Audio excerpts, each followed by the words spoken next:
No, the Jews did not first get to America because of the Holocaust. Please get that idea out of your head.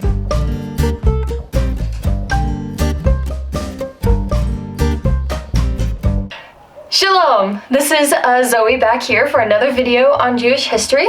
Please be sure to check in each week as I try to post each Saturday or Sunday as I learn as much as I possibly can about Jewish and Israeli culture. So this week I grappled with the question of when Jews actually got to America. Many seem to think that this was either during or before the Holocaust as a means of escape from persecution. And while that's partly true, yes, they did come to America for safety when the Nazi regime took over. But according to my research, they have been coming to our shores hundreds of years before World War II. It's speculated as early as Columbus and before the United States even existed. But let's start in 1654 when we have the earliest documentation of Jews actually coming to America. So the Jewish people have always been a target for persecution throughout their entire existence. I mean, just go read the Old Testament. And even up to modern times, with the rise of anti-Semitism, they have always shown an ability to adapt and survive despite having to move from one place to another. So much so that it might as well be written in our DNA. Let's think about it. You got the Egyptians, the Babylonians, the Assyrians, the Persians, the Romans. You get the picture. This is why Jewish culture cannot be defined by just a simple list of qualifications, as we talked about in episodes 2 and 3. And if you have not watched those episodes, please go give them a watch. They have influence in just about every continent of the world. So in September of 1654, Portuguese Jews from the Netherlands set sail and migrated to North America, landing in the New Amsterdam colony, which is now modern-day New York City. But this doesn't mean that they were welcomed to this new land with open arms, given that the colonial settlers who had already planted their flag there were Protestant. I honestly don't know why they couldn't have found common ground with one another, given that literally both parties fled their homelands due to religious persecution, but what do I know?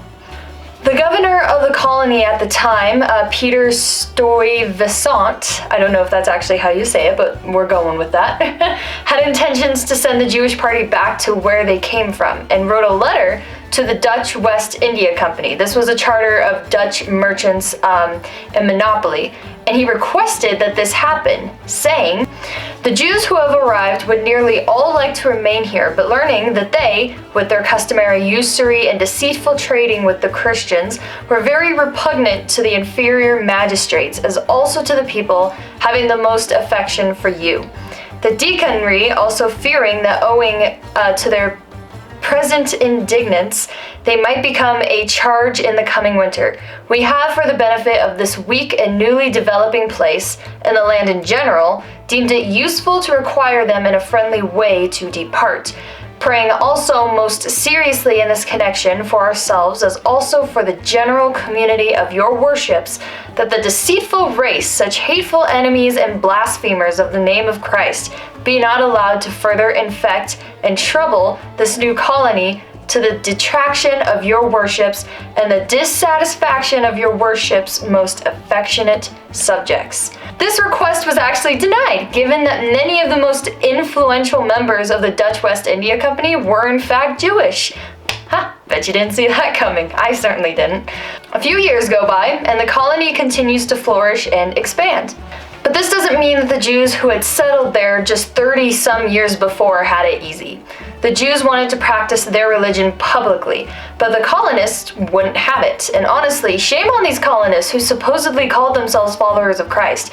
Rather than banning the Jews from their religious practice, they could have at least used this as an opportunity to minister to them.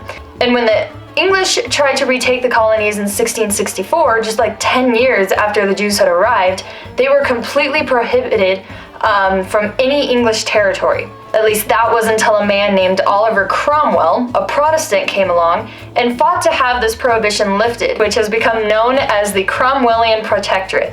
Cromwell's Protestantism drove a heavy influence on this act, given that he believed that converting the Jews to Christianity was an essential key to Christ's return. Not bad, Mr. Cromwell.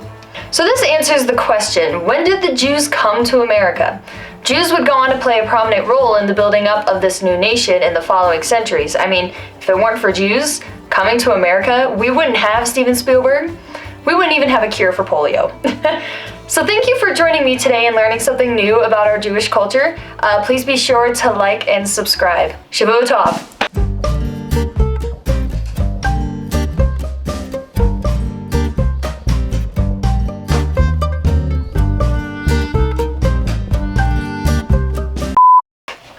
Oh shoot, is this recording?